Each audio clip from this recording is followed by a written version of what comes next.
Faith, the defense definitely laid out a longer, more extended kind of step-by-step, but not with the passion and emotion of the prosecutors.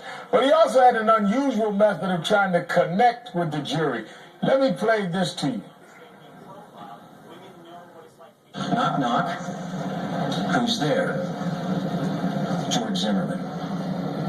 George Zimmerman. Who? All right, good. You're on the jury. Nothing?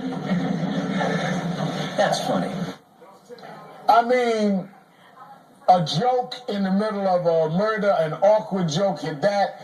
I mean, it didn't seem to go over too well in the courtroom, and so much so that he tried to patch things up and explain the unorthodox comment when he came back. Listen, after break, he came back and tried to say this. No more bad jokes, I promise that. I'm convinced it was the delivery, though. I really thought that was funny. I'm sorry if I offended anyone about it. My focus is on the detail.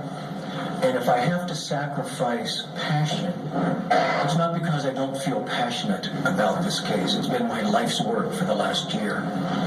But it's because I don't want that to get in the way, even if it means it's boring or somewhat technical.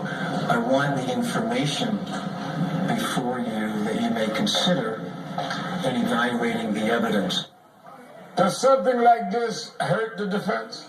This was so beyond inappropriate. This is a murder trial where a 17-year-old teenager has been killed. I was stunned by it. I don't think O'Mara knew that this guy was going to get up and say that when he said it. O'Mara being his co-counsel. His co-counsel. I don't think he knew, because I think during the break they had a discussion, and that's when he came back after the break and he apologized and he tried to sort of give an explanation for it, because it was so inappropriate. A discussion, to put it mildly.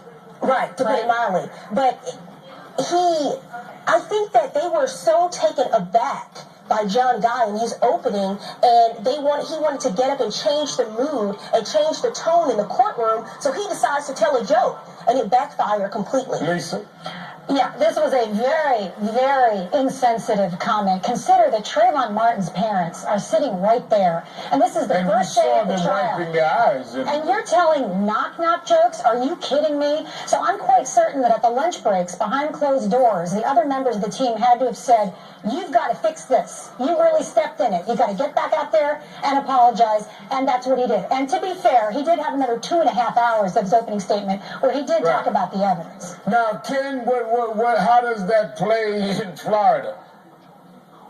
Well, I'll tell you how it plays in Florida. It's as if I'm a pilot flying a 747, and I get on the loudspeaker and I tell everyone on the plane, hey, by the way, we just ran out of gas and we're going to be crash landing in the next few minutes. Ha, ha, ha, I'm only kidding. It's just a joke. You know what?